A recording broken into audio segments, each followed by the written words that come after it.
Let us remember the men in all the services, and the women in all of the services who have laid down their lives. We have come to the end of our tribulation, and they are not with us at the moment of our rejoicing. I speak to you today at the same hour as my father did exactly 75 years ago. His message then was a salute to the men and women at home and abroad who had sacrificed so much in pursuit of what he rightly called a great deliverance. The war had been a total war. It had affected everyone, and no one was immune from its impact. Whether it be the men and women called up to serve, families separated from each other, or people asked to take up new roles and skills to support the war effort, all had a part to play. At the start, the outlook seemed bleak, the end distant, the outcome uncertain. But we kept faith that the cause was right.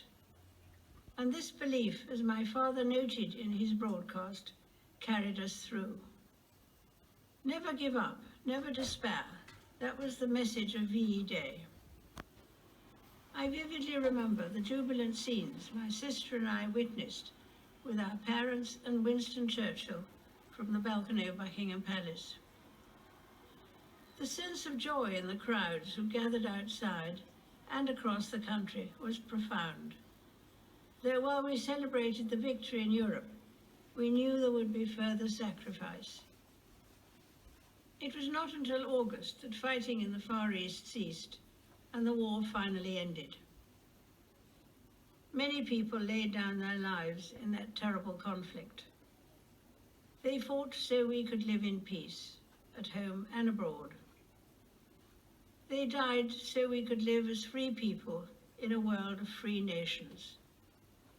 They risked all so our families and neighborhoods could be safe. We should and will remember them. As I now reflect on my father's words and the joyous celebrations which some of us experienced firsthand, I'm thankful for the strength and courage that the United Kingdom, the Commonwealth, and all our allies displayed. The wartime generation knew that the best way to honor those who did not come back from the war was to ensure that it didn't happen again. The greatest tribute to their sacrifice is that countries who were once sworn enemies are now friends, working side by side for the peace, health, and prosperity of us all. Today it may seem hard that we cannot mark this special anniversary as we would wish. Instead, we remember from our homes and our doorsteps. But our streets are not empty. They are filled with the love and the care that we have for each other.